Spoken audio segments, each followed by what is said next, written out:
La longue guerre, qui dut leur mémoire est bien vive, comme est bien vive encore la mémoire d'Aliénor d'Aquitaine.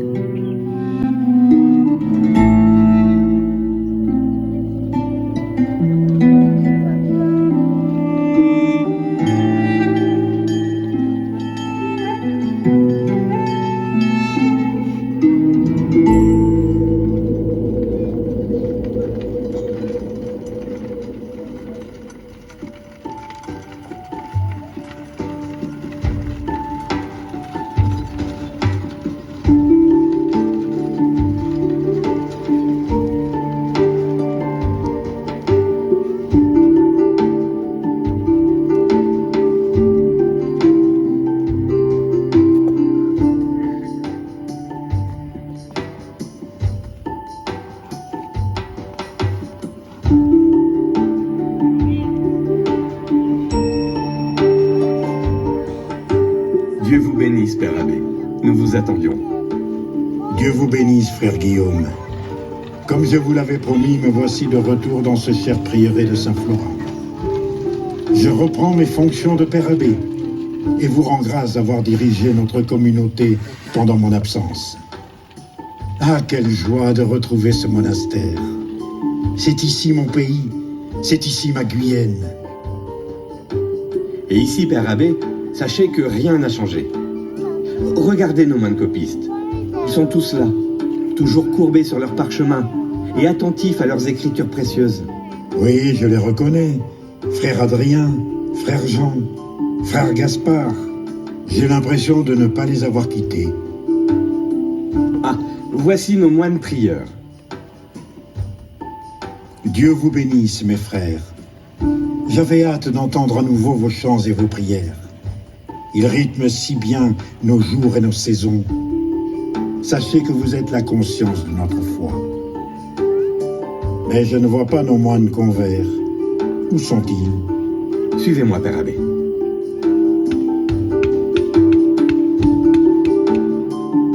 Voyez, ils sont déjà à leur ouvrage, dans la vigne, nos prairies et nos forêts, sans oublier la cave, bien sûr.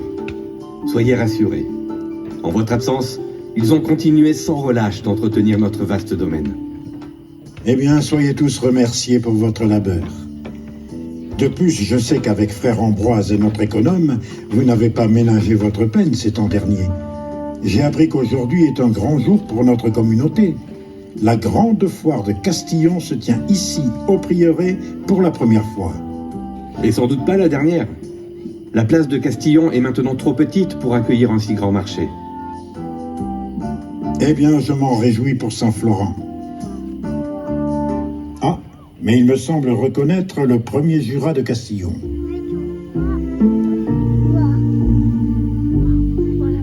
Père Abbé, au nom du corps municipal de ville, nous, jurats du bourg de Castillon, vous souhaitons la bienvenue. Avez-vous fait bonne route depuis Saumur? Très bonne, je vous remercie, messire. Mais dans tous les monastères où j'ai fait halte, je l'avoue, j'ai ressenti comme une inquiétude. Dites-moi, quelles sont les nouvelles de Bordeaux? Elles ne sont pas bonnes. Jean de Foix-Grailly, seigneur de Castillon, m'a appris il y a quelques jours à peine qu'avec les Français ça se passe mal. Ces derniers accumulent maladresse et provocation. Mais cette présence devait être pacifique, et nous avions toutes les raisons d'espérer. Espérer, alors que les Français se préparent à lever de nouveaux impôts. Encore des impôts. Déjà que les soldats de Charles VII n'étaient pas très populaires. C'est certain. Oh, mais pardonnez-moi. Célérier. Dieu vous bénisse, frère Ambroise. Dieu bénisse le grand économe de ce prieuré et sa liste de redevances. Vous avez noté toutes nos joyelles en tout? Ah oui, je vois les marchands. Ce registre est parfaitement tenu, frère Ambroise. Vous n'oublierez pas d'y rajouter les marchands des bourgs et des villes voisines. Et les quelques marchands itinérants qui viennent de bien plus loin dans le royaume. Frère Guillaume, vous avez fait merveille. L'installation des marchands me semble parfaite. Quel travail! Et ceux-là, ils ne sont pas dans les listes, j'espère? Des soldats français à Castillon. Hélas, oui, Père Abbé. Voilà des personnages dont on se serait bien passé. Avec les soldats français, c'est tout simple. Ils passent leur temps à contrôler les marchands, les paysans. Attendez-vous à ce qu'ils contrôlent bientôt les finances du prieuré. Par contre, quand ils s'installent dans une auberge, ils ne contrôlent plus rien.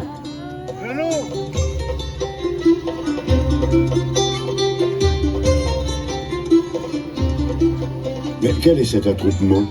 C'est le drapier Samuel, Père Abbé. Souvenez-vous, à chaque foire, il est présent pour proposer des étoffes et des tissages venus du Nord. Mais ces tissus ne sont pas à la portée de toutes les bourses. Et pour la plupart de vos ouailles, je l'avoue volontiers, y tailler un bel habit restera toujours... Apporte-nous du vin et du bon. J'ai le gosier sec. Soldats, buvons à la santé de mon ami l'aubergiste.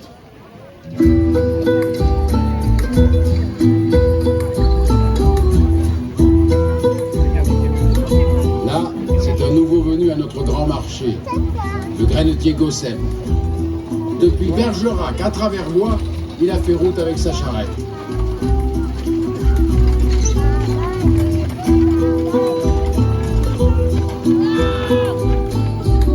Les enfants, quel plaisir de vous revoir. Je constate que les enfants de Castillon n'ont pas oublié leur ancien maître. Dites-moi, Père Abbé, avez-vous prévu de continuer à les enseigner maintenant que vous dirigez le prieuré? Bien évidemment, messire. Enfants de Castillon, bonne nouvelle. L'abbé du prieuré continuera à vous apprendre à lire, à écrire, à compter, à chanter. Et surtout à réciter les prières. Le credo, le pater et l'Ave Maria.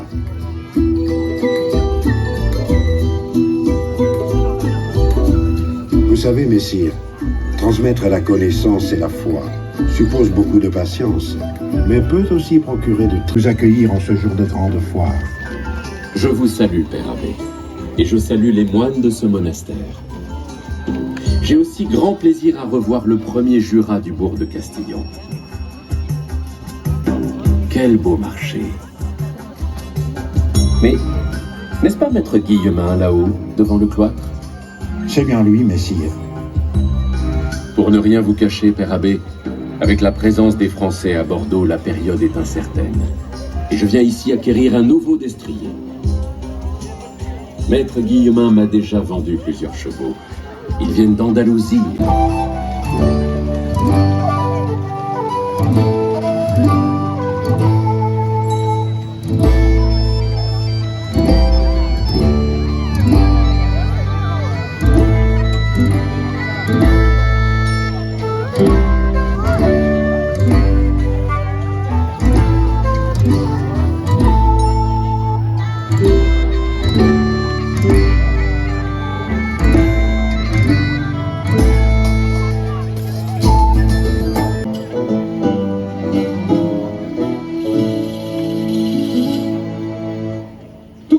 À Bordeaux, ce 25 juillet de l'an de grâce 1237.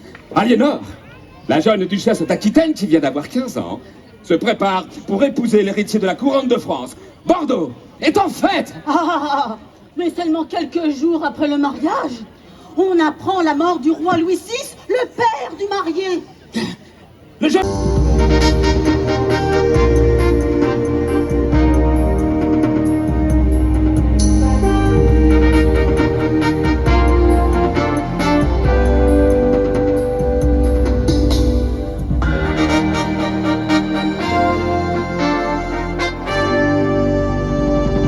Les chemins de ma mémoire et sur ceux de ma belle province.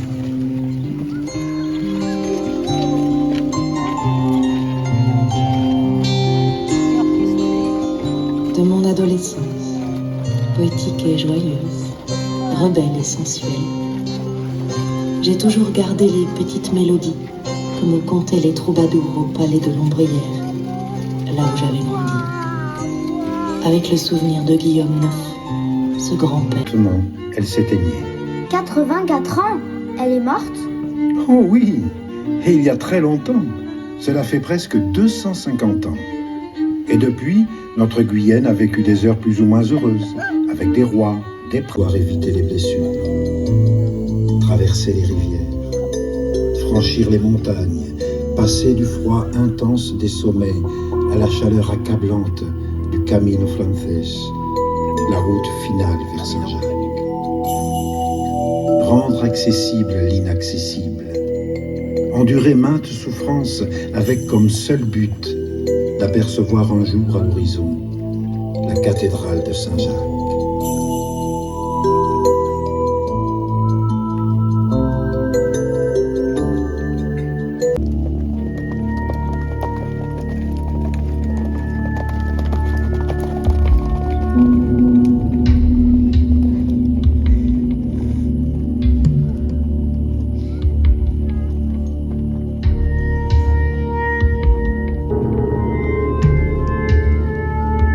Père Abbé, depuis que les Français se sont installés à Bordeaux, c'est comme si un vol de rapaces s'était abattu sur la province. De véritables...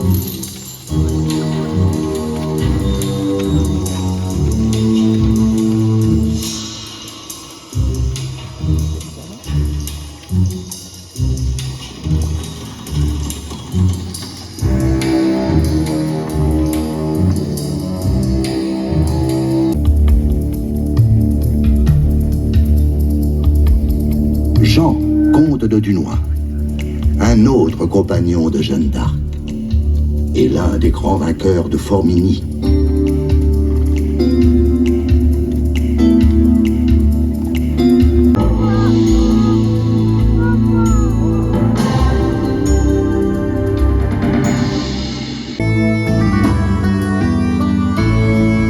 Il y a là des Gascons, bien sûr, les seigneurs de Blanquefort, de Saint-Magne, les vicomtes de la Lande, le sire d'Anglade, mais aussi les Anglais qui ont accompagné Talbot dans sa traversée. Roger de Camois, le bâtard de Somerset, Édouard Hull, connétable de Bordeaux. Lord Lille, le fils de Talbot, va bientôt les rejoindre.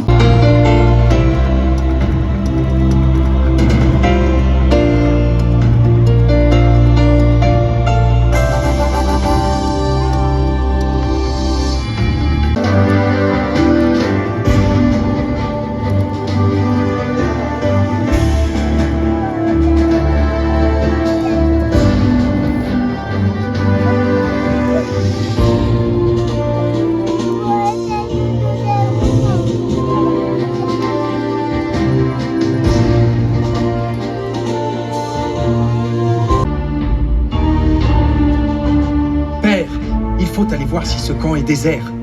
Allez, mon fils, lance nos sapeurs.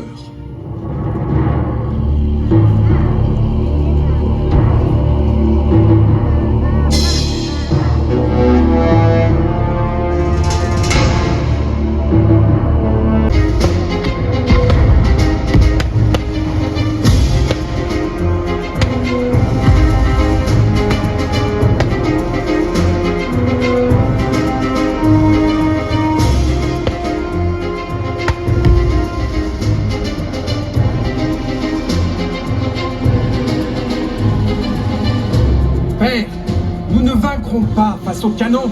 Eh bien, lançons nos soldats à pied. Il faut abattre les portes du camp français.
sens que ma terre s'effrite, comme l'argile se craquelle au soleil. Tout ce bruit, tout ce feu, ces morts et ces corps sans vie, ce n'est plus l'œuvre des hommes, mais du diable en personne. Et moi, pauvre Aliénor, qui puis-je? Et moi,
c'est ainsi qu'après un hiver qui dura 9 ans, au cœur de la campagne vigneronne, des propos appellent...